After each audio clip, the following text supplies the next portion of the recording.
Almost got it on there. I almost got you. I almost got it in time. Oh, man.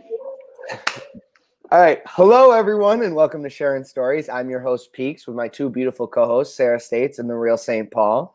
This is not a therapy session. You will not find mental health professionals here, nor are we a substitute for said people. We're just regular people sharing and hopefully normalizing our stories with mental health. Today, we have on the podcast, we have a person with a lot of current parallels to us at Sharin Stories. With a newly created podcast herself called I Need an Eye Cream, our guest dives into some absolutely gripping insights into women's health. It is filled with laughs, amazing questions, and just all-around captivating conversation. Also, she was High Times 2019 Woman of Weed honoree for her work as a director of brand marketing at a respective company. And on top of that, word around the water cooler, she's a woman of great compassion, palpable empathy, and the meanest dinner host east of the Mississippi. Ladies and gentlemen, let's welcome Raechel White. Oh my gosh. I'm surprised the High Times thing got snuck in there, but well done. Yeah, what is that? I heard I do what women I in do what I weed. can. I find what I can. You know, I'm not I'm not the expert researcher that I wish I was, and I get what I can. No, that was, no, I appreciate that. That actually is, article is accompanied with probably my best headshot taken to date in my lifetime. So I'm happy to have it referenced at any. That's at any huge news. Huge news right there. We'll save that for the plug at the end because we always give you a chance to plug. Great. So, Raechel, tell us a little bit about yourself. Introduce yourself for us.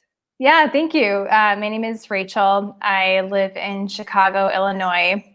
I've been here for about 10 years, but I'm originally still from the Midwest, but I grew up in Michigan, just largely in like the middle of the Lower Peninsula. My parents still live in Michigan. My brother, I have a younger brother, and he'll kind of come up later in some of my discussion, but he lives in Florida. And I have a passion for marketing. So I work in marketing. You mentioned the High Times piece. I do work in cannabis, which has been just such a wild ride. And I love what I do. I think I'm kind of coming to a point in my life where I'm, starting to really like look hard at the next like 2/3 of my life and decide, what does Raechel want to be when she grows up? Is marketing it forever? Is it going to be cannabis forever? But those are some maybe questions for future me, not on podcast questions. Maybe I don't have to work it all out in the next 40 minutes.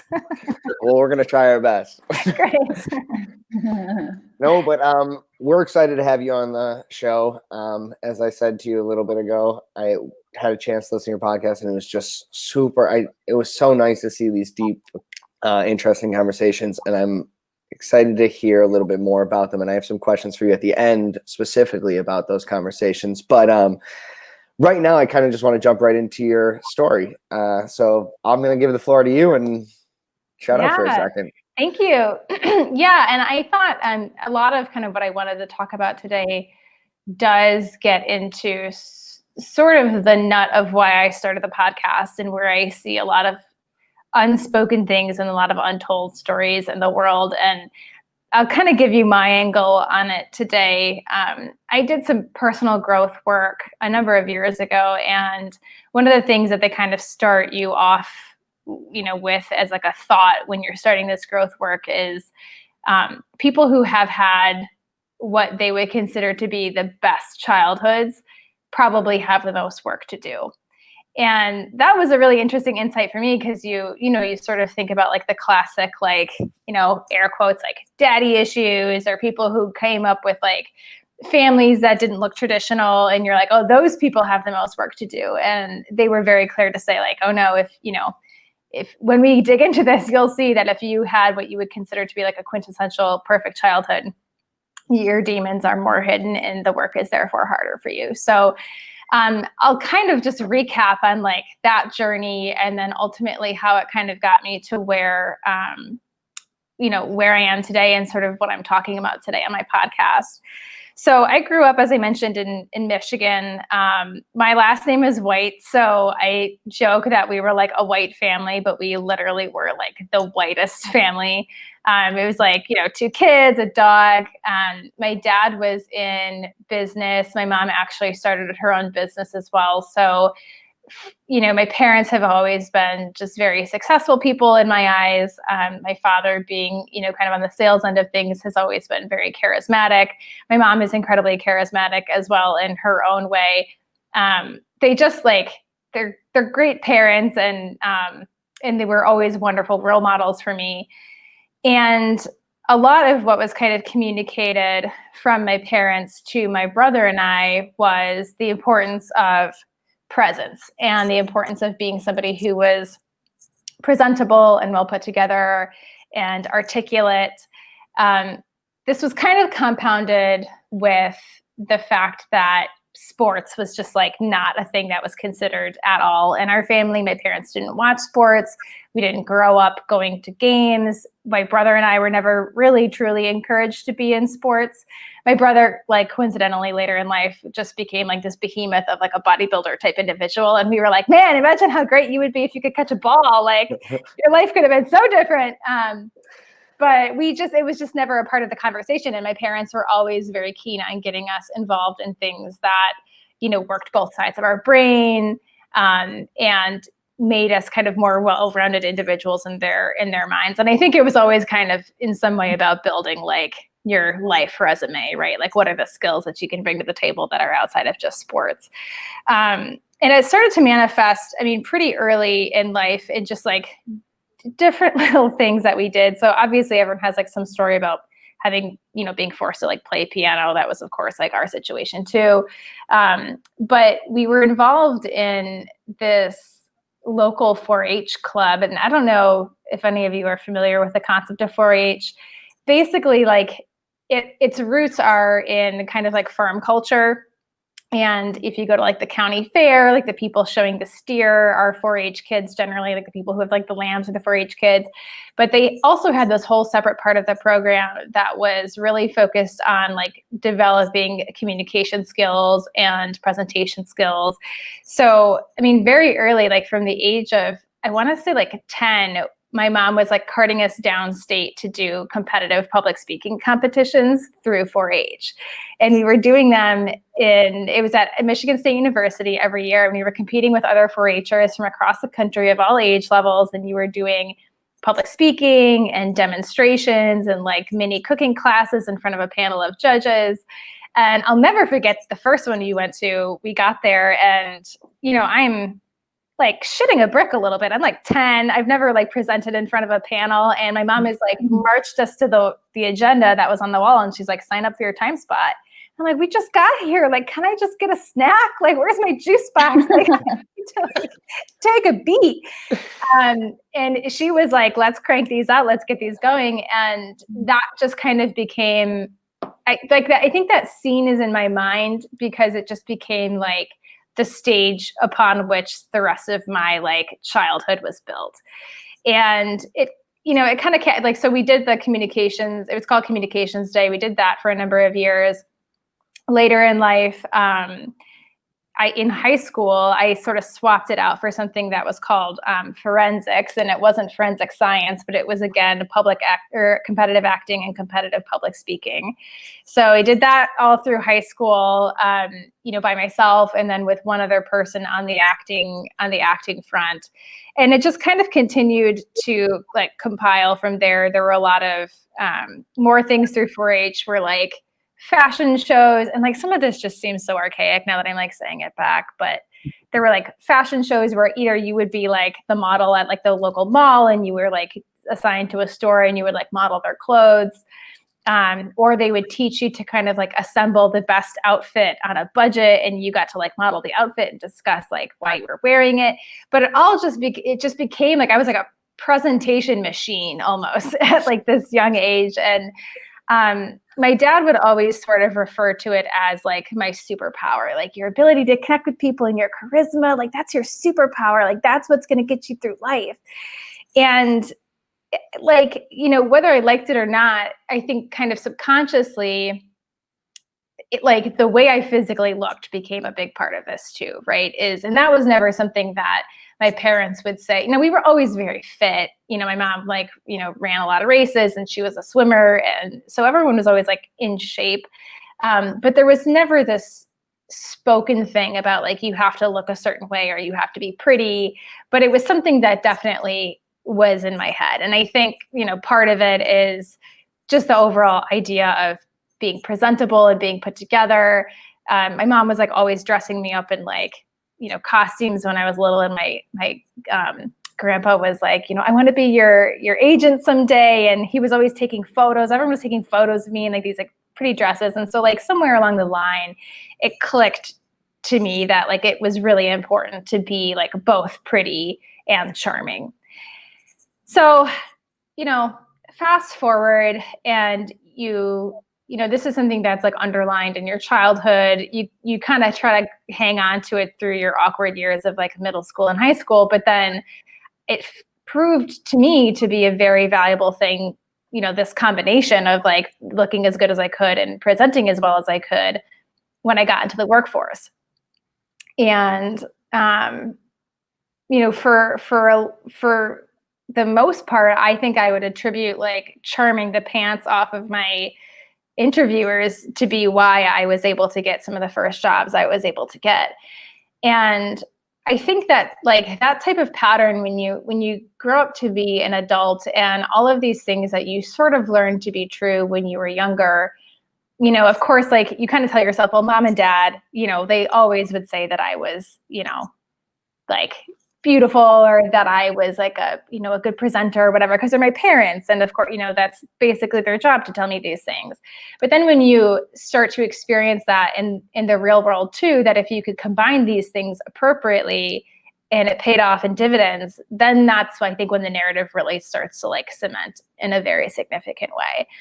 And it carries through to like dating and the employment world. And I think it begins to set you up for a pretty like significant amount of anxiety when you're starting to think about like relationships and, your career, when you're like, these are already situations that anyone has nerves about anyway. And of course, anyone wants to like put their best foot forward anyway. But when you've been constantly told that like your value to this world is this particular combination of things, the pressure can be like quite anxiety inducing.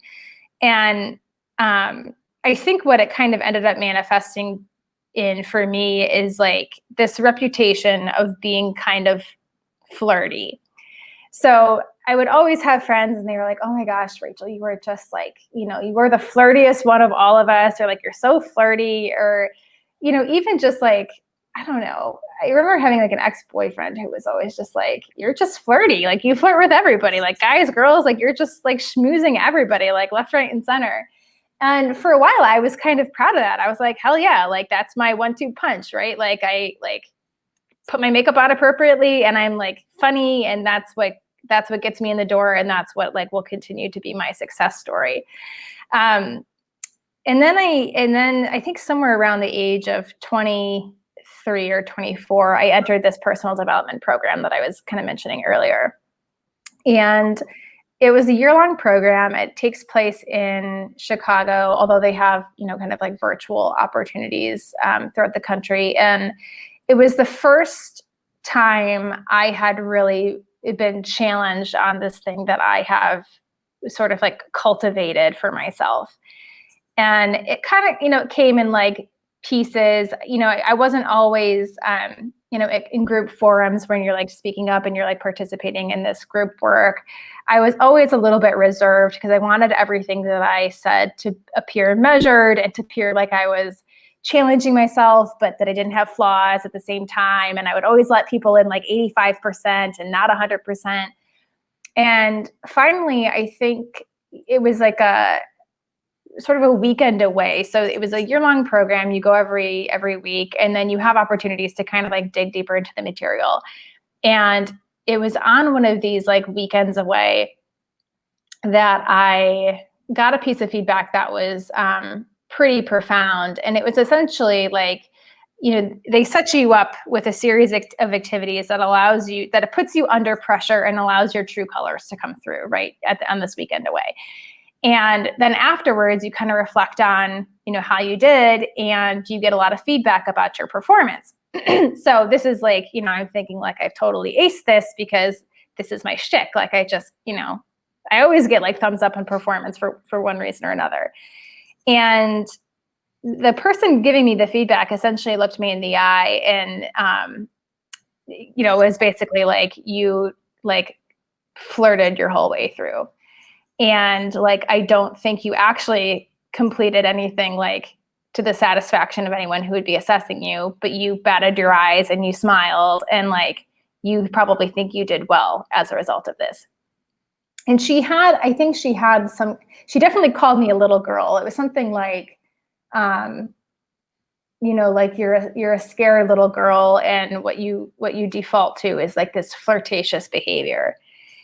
And that was that was like profound for me to hear because this had always been something that I was told was going to be like my key to life. And to be told suddenly that it actually made me seem like, infantile and silly was just like, world rocking. And I was like, well, that's my thing. And what the follow-up encouragement was essentially, I need you to buy into yourself more because you can't consistently fall back on this idea of like, you're funny and like you look nice and therefore like you'll succeed. Like that's only going to get you so far. And you need to believe in yourself more than that. So that was pretty profound. And I think like the work that came out of that largely, transitioned to me like taking more bets on myself and believing more in what I could do functionally as a person than what I could do just to kind of like joke my way in or out of a situation. And it kind of became, so, this has all happened. This happened at like 24, 25, years passed. And I'm approaching the age of 30. And for me, 30 has always just been a pretty significant milestone. Like my mom, I think she got married around 30-ish. She got married when she had me at 33. She had my brother at 36. And, by her accounts, she would always say like she did everything too late. Like she was made fun of for not being married younger. Like there was always anxiety in her mind kind of around like the age of 30. So it was pretty significant for me to be coming up on the same birthday milestone. And a lot of what also became really apparent to me is like starting to really look kind of mortality in the eye in many ways and sort of say like all of these things about being charming and like appearing nice visually are going to be things that have like a very significant time limit on them. And I have to start, more than ever believing in myself and understanding the process of like change and aging that I'm about to go through and be open to that as an experience and as a transformation and not as like me giving up this thing that I've been leaning on my whole life. And so that's a lot of kind of like what was the nut of my podcast idea was just like, you sort of spend, I think I was just like confronted with this concept of like, you spend your whole childhood working up to adulthood and cultivating who you're going to be and really like, honing your personal brand. And for women, I'm sure I'm not the only one who's, really felt like they could kind of charm their way through life. And it really, you get to a point where like, oh, like I'm gaining weight faster than I ever have before. Like my skin doesn't look the way it used to. Like my body is changing in front of me. And with it is kind of like, I'm seeing all of these things that I used to be able to do go out the window. And that's just not fair, right? That's not fair to me to experience as an individual to have those types of expectations on myself. But it's also not fair for me not to have a plan for like what happens when these things start to kind of dwindle or diminish, and like, do I have a plan to back myself up for the rest of my life and take bets on myself and have this true belief that I'm someone who adds value to the world outside of just, like what I can bring to like a dinner party. So that's been a pretty significant like process for me. And I think a lot of the conversations that I enjoy having with other women just in life is how they're dealing with that same process. And everyone seems to have this, this training on what to expect when they go through puberty, but no one has any training on what to expect when they start to get older, and what happens when your body starts producing less hormones, and what happens when, like the thing, your body just changes chemically and things start to happen that you didn't expect and that no one has sort of prepared you for. And like, how are we blazing our path through like what is essentially the next 2/3 of our lives. So that's been a lot of kind of what's on my mind. And I think, kind of looking back on it's hard not to look back on my parents when you're having these kind of discussions and say like, why was this such a thing for them? Like why, what is it about appearance and presentation that became so pivotal to them that they felt the need to pass it down in such a significant way to my brother and I? And I think I realized later, like my parents both came from childhoods where this was almost a matter of survival for them. Like, both of them had addict parents. They really needed to kind of like find opportunities in the world. And my dad did it through being, very smart and presenting himself and, taking on opportunities that he wouldn't have gotten otherwise. And I think my mom did it as a means of like escaping pain and trying to shrug off like the things that she experienced as a child by like putting on this like very together, poised, presented face and being like, leaving her hometown and pretending like none of it ever happened. So it's been interesting, and it's been an interesting experience. And I think I'm interested to continue to have these conversations, and particularly as like, I'm 30, the fun's only starting. So like as life continues, just to see if I can kind of continue to rediscover myself and like all of the pieces and layers of me that are hidden behind like this exterior that's just been image focused my whole life. I think it's really nice that you are kind of like looking forward and saying, I still have so much to unpeel. In what seems like an optimistic way, or at least the way it sounds to me. Yeah, I mean, like, and even I might uncover some terrible things too. Like there might be demons in there as well, but I think that's a more realistic look of who I am, Right. So I do want to jump a little bit back to some of the things you said about you specifically. This might sound a little bit like when you were up until that like 23, 24, and you're kind of living by your parents' mindset, at least to a certain extent. Were there things that you kind of found yourself being your real self doing and that you just loved doing, and you kind of forgot about all those worries that helped you a lot at that age? That's an interesting question. Like, I find those moments really the most when I'm by myself, and that's still true now. Something that I've always really enjoyed is writing. I spent a lot of time writing when I was in my 20s. I think it's easier to write when you're in pain. I know that sounds like I've heard that. I've heard that before. Yeah. Oh, so I would like, and I actually I was in a writing group for a period of time, and I would just title like my writing samples what I was drinking that night. So it might have been like, like Bordeaux. It was usually wine, like some type of like, Bordeaux, Merlot, red wine, something. I remember one time it was like, I think it was like little something brown ale. Anyway, but I did a lot of writing, and I think that was a time for me to really just like flow a little bit and not care as much. And of course, like it always ended with me presenting it to like my writing group and hoping they loved it. But that's all done like digitally. And so there was opportunities for them to really kind of like critique the word on the page and not necessarily like take into context the person that was presenting it. But writing really was very helpful for me to kind of like sort out different things that I was experiencing and different things that I was feeling, and allowed me to kind of be, I don't know that I ever wrote necessarily about myself, but like the characters were inspired by me, or like the situation was inspired by me. So it was a good way of sort of parsing out a lot of those kind of complex pieces of my 20s. Yeah, that's interesting. So most of your writing was like fictional kind of.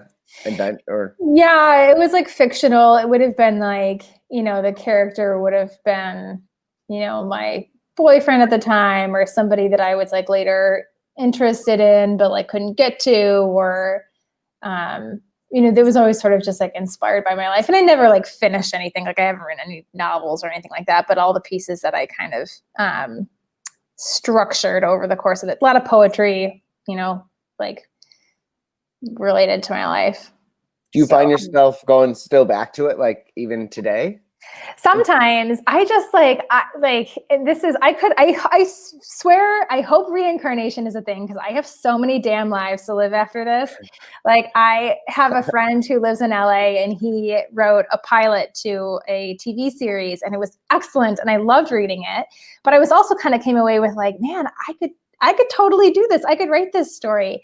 And there's been plenty of people over the course of my life where they've told me stories, and I'm like, please write this down and make millions. Because if you don't, I'm going to make the millions on your life story. And like, won't that be embarrassing? And so recently I just had this thing in my mind. Like there was this person's story that they had told me, and it was hilarious, and it was complex, and it was perfect. And I was like, I have to write this down. So a couple of nights ago, I just it was one of those, like, I can't sleep. I just can't stop thinking about this. And I started to write like that pilot. Now I didn't finish it, and I probably never will, but it is a thing that like eats away at me sometimes. And I don't know, I really enjoy writing. Awesome. Yeah, it's almost like a mini therapy, like a quick little session. For sure. Yeah, it's great. Yeah. I feel like a lot of people have came on and said that, and I feel like I should be writing more. I don't know. But yeah, I love it, because I think yours is different in the fact that you're writing fiction. Like I feel like a lot of people who come on here are writing like more like gratitude pieces, yeah, or pieces about their life, and you're writing fiction, which is taken from your life, which I think is so cool. Yeah, I find it harder to write true to myself, and I think maybe that there's a piece of data in that as well. Like writing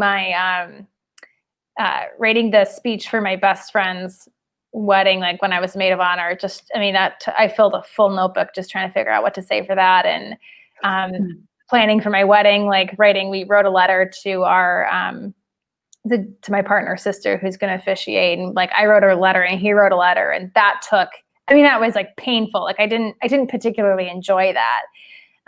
But when it's not about, like when it's inspired by me, but not about me, and it's not like me that I'm facing in the mirror sort of on the page, then I find it so much easier. Yeah. It's a good like outside perspective, a little astral planing. Yeah. But so I teach 10-year-olds currently, and it's pretty hard to get them to get a full sentence out loud going. And your parents are dragging you to these competitions at 10 years old, driving hours across the country. Did you ever feel at that young age that you had to become as good as them? Like, did you recognize that they were like high-end society and like this was the goal? Or were you just pressured because they were telling you over and over again to, we got to get this done. This has to be done. There's no, like, you can't say no to this whatsoever. Where did the pressure come from fully? So, I think in many ways, for me personally, and you might get a different answer out of my brother. For me personally, I think the pressure was always really from my dad's side, which is interesting because my mom was the one who was always driving us to these things. Like she was the 4-H mom. She was very participative, but the praise that I received from my dad when I came home with a ribbon or with a medal, with a trophy later in like high school, with a job offer, like that has always just been the thing that I've lived for. And that's changed over time. Like, he would always be very proud of me professionally. I think now, if we were all being very honest with ourselves, I think it's more of a competition now between the two of us. So that's changed in an interesting direction.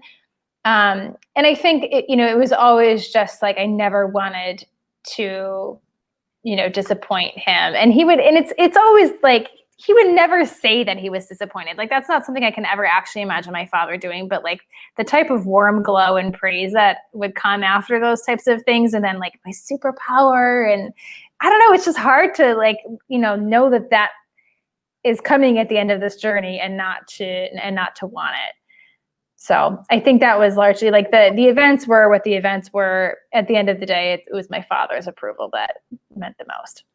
Right. And like, how did, I mean, I don't want to jump into your brothers, but you said that it was a different way he looked at it. How do you think he looks at it from your perspective? Yeah, I think my similarly, like my dad would have been, my brother has always been kind of like the numbers guy, right? I'm like the artsy fartsy one. He's more like numbers related. He's in sales now, ironically, but he just views it in a different type of way. And I think his relationship with my dad was more like competition for like the alpha male in the house. And so I think his was always kind of like, we're being forced to do this, and like I'm not really all that interested, and I get my kicks elsewhere. He was always like very strong, very into like working out, which my dad was a little less into. So I think he kind of diverged on that path pretty early, and like shirked it. And now in so many ways is like very like my father. He's in a similar career that my father started in.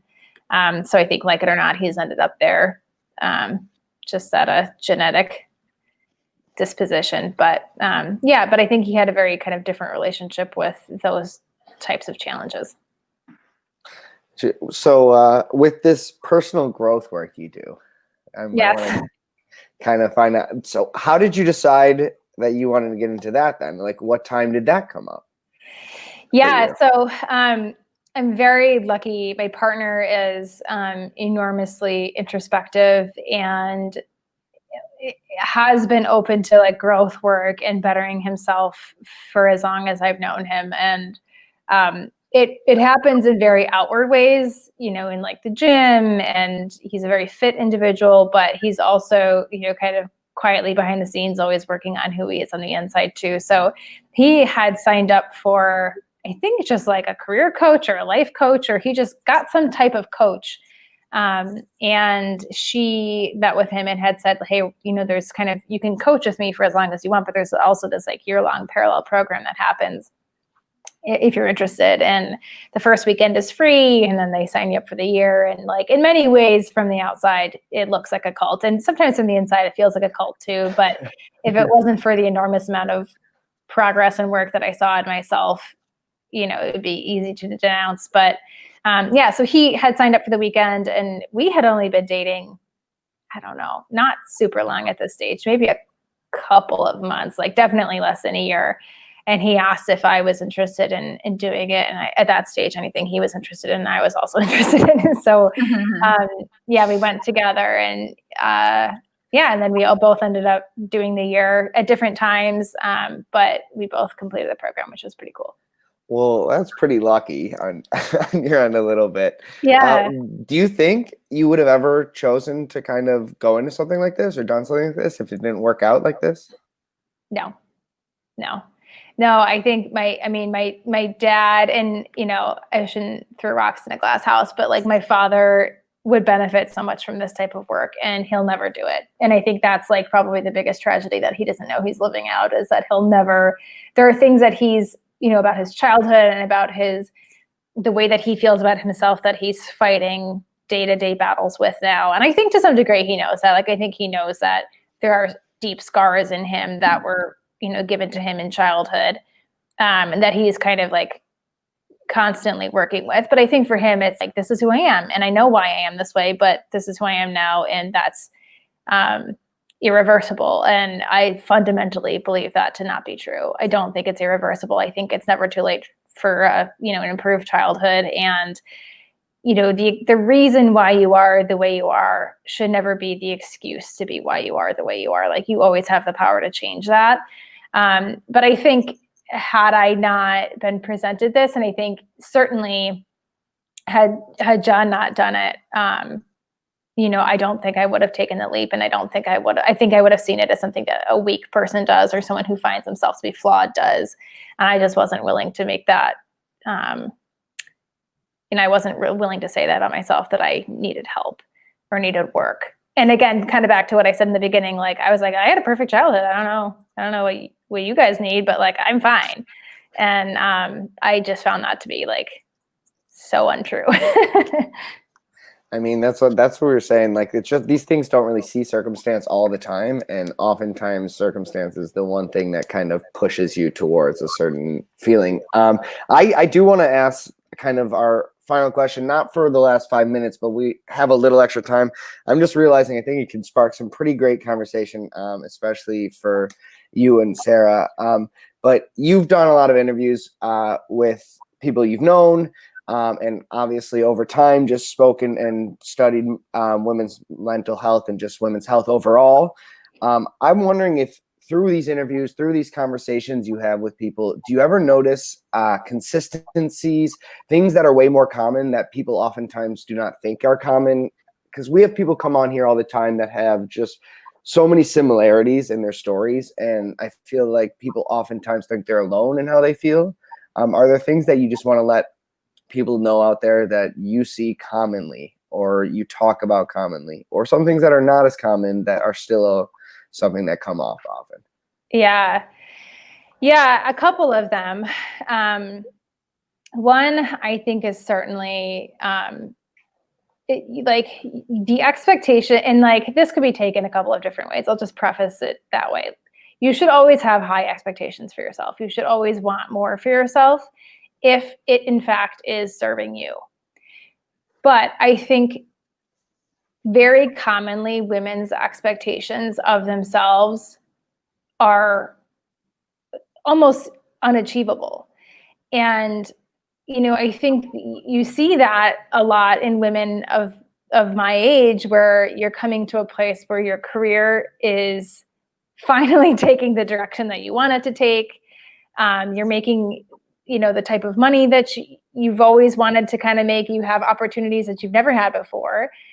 And then you're kind of like thrusted this choice to like, well, do you want to continue to have a career? Do you want to have kids? Do you want to, you know, compromise your life in some degree forever with a partner?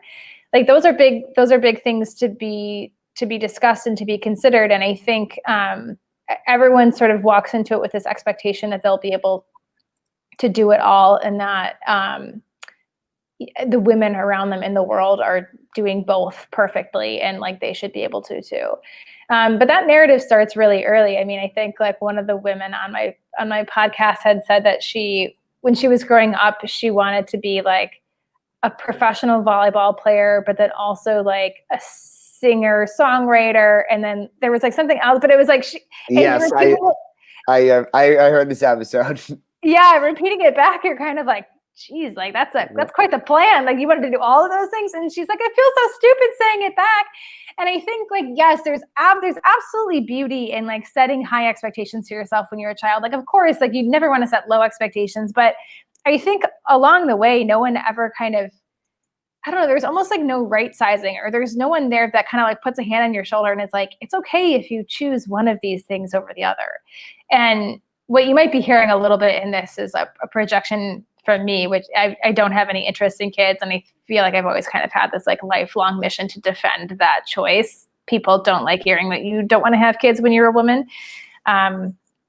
So I would say like your expectations for yourself, like just take another look at them and be okay if you want to let something go, or if you want to say no to something deep down and you don't, you know, just be real about that. And then I think the other thing is like, it's likely if it's a body thing, and a lot of what we talk about on the show has to relate to like, you know, there's been discussions about like infertility. There's been discussions about pelvic floors, about hormones. It's likely that you're going through something that so many women are going through, and it's probably a combination of hormones and aging and stress. Stress is huge. You're under more stress always than you think. Even in one of our episodes, like Nicole had mentioned, like even happy things are stress. Like the news of having a baby is stressful. Like planning a wedding is stressful. Like happy things can be stressful. Just take into account that your body's trying to work through that too, alongside everything else that you have planned for it. Yeah, I just feel like it's like one of those things, aging is just one of those things that in today's society we don't talk about, because there's such a pressure, especially with social media these days and influencer and that whole culture, to show your best self at all times. And it's so true. Like every single woman in their 20s into their 30s and so on and so forth is experiencing the same exact thing. We're all going through the same exact thing. And I mean, it'd be crazy to think that we're not having the same thoughts as well. And like, just like, why are my whatever on my face doing this? Or like, why is my skin changing composition? And like, why all of this stuff? And it's like insane to me that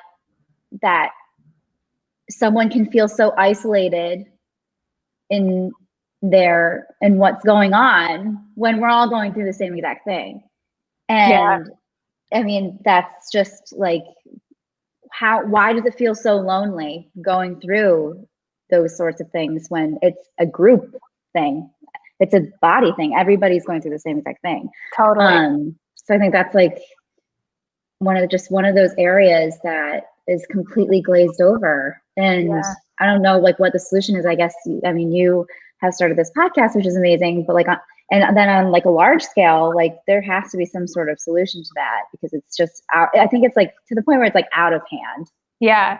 Well, it is wild to me that, you know, and obviously like when we were children, we were in school and there was a you know, kind of a organization around that, but it is wild to me that like, you know, like clockwork, 4th and 5th graders get sat down in front of a big television every year and they watch a video on how your body's going to change when you go through, you know, your teen years, and like here's like graphically illustrated like exactly what's going to happen and where you're going to grow hair and like what's going to come out of different parts of you, and you're like, Jesus, okay, well, I'm glad someone told me. Like, can you imagine if you were just blindsided by that information?